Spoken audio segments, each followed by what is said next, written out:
you know. And it's not clear to me that the state ever needed to emerge. That's why I call it the coup d'etat. It was I believe it was a conspiracy. It happened locally, but once it had happened, it was like a viral infection that was actually irresistible. And slowly, it spread out from the epicenters until, in the 20th century, it reached the end. And there are now no more wild places. You know, there's no place left where civilization has not entered. Really, there are no places left. If there are places left, they are in struggle against civilization, which means they're not pristine by any means. You know, we're talking about Amazonian guys shooting poison arrows at helicopters. When I see those pictures, I always have such a mixed feeling. In the first place, I admire them so much, and I wish I were there shooting with them. And at the same time, I know how futile it is, you know, how doomed it is.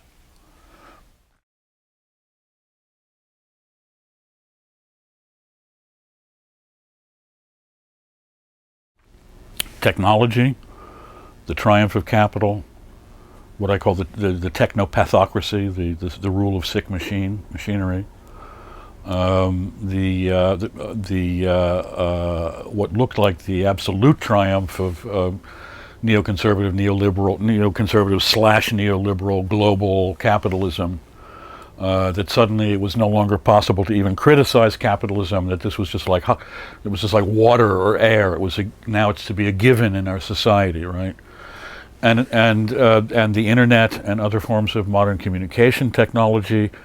Although most people seem to think that this increases community, in my view, it destroys it, because community to me is based on physical reality, not on communication devices. And when I hear things about the internet community, it just makes me want to puke. It's like talking about the law enforcement community, which is another favorite phrase in American journalism, as if these are all kindly neighbors lending cups of sugar to each other. You know, this is a fucking armed occupation force that we pay out of our own pockets to have, you know, help the police beat yourself up, you know. And this, America, of course, is in the forefront of this. We started the whole television-automobile-suburban culture with its alienation and it's the fact that you don't know who you're living next to. This is not society.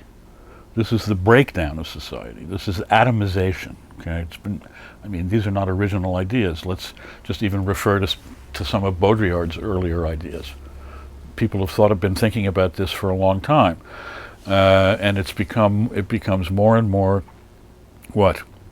tragic. The thought becomes more tragic as it becomes clear that these are not just imaginations about some distant future, some science fictional thing, but this is actually impacts on your daily life.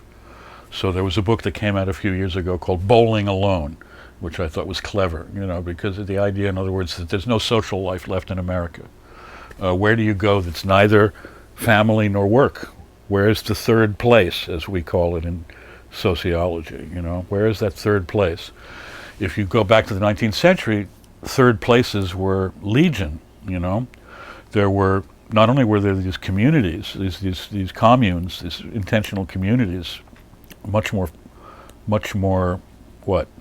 elaborated and sophisticated than most of what we have now. There were also all the fraternal and sororal organizations, the Freemasons, the Elks, the Farmers Alliance, the Grange, the Athenaeums in every town, right? Every little burg in America used to have an Athenaeum where people would come together to discuss ideas.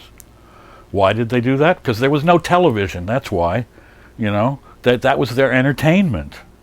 You can't depend on people's goodwill for these things. You have to the whole of society has to be structured in such a way that it reinforces it, that it reproduces itself, right? And what was broken in 1989, and I think a major historical, almost end of the world kind of way, was the idea that that there was something natural about community. Now we have the idea that whatever it was, it's not important, and it can be replaced by technology anyway. So who cares? And for the last 8 years in this country, we've been suffering under an exaggerated caricature of these ideas. So it's been really painful intellectually to see what's happening to to the social fabric in America. I mean, I've always been an outsider and a rebel and an individualist kind of person, ever since the 60s.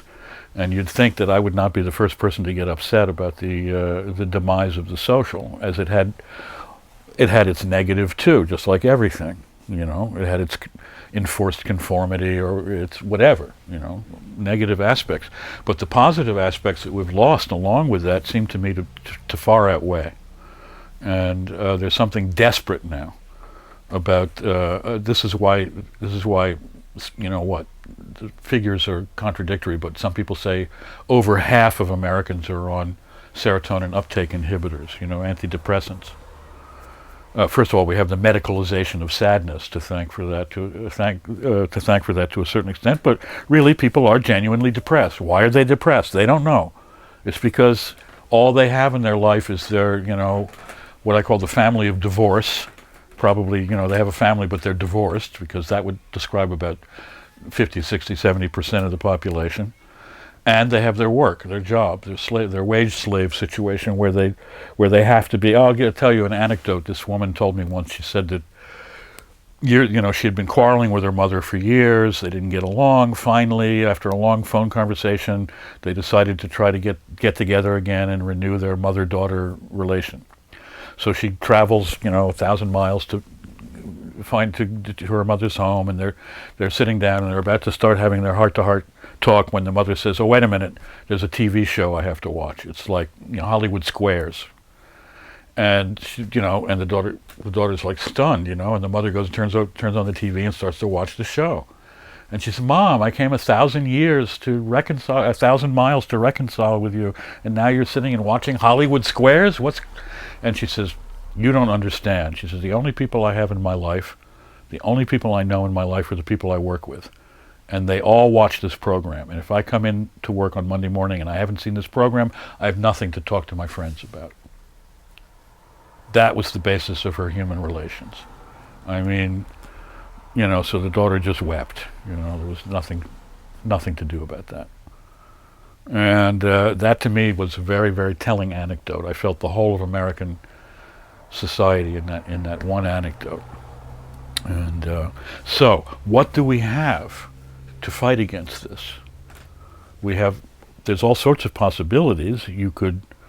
Everything from the kind of, middle class, intentional community, land trust kind of ideas that you were talking about, which people get drawn into because of their great thirst for community. Even though they are, in fact, middle class, car driving, TV watching people, there's still something missing in their life, and they have enough money to rectify it. So from that all the way to the most intense community of resistance, I don't know what, black Muslim nationalists or the anarchist commune or those kinds of models. And these are the only things we have left in America. I won't try to speak for Europe, although I think that this is largely true there as well. I'll get to that in a minute, the differences between America and Europe. But the intentional community since the 1989-90, to me, has taken on a new importance. I was always interested in it. Now I think it's absolutely vital, because it is the thin edge of the wedge of resistance.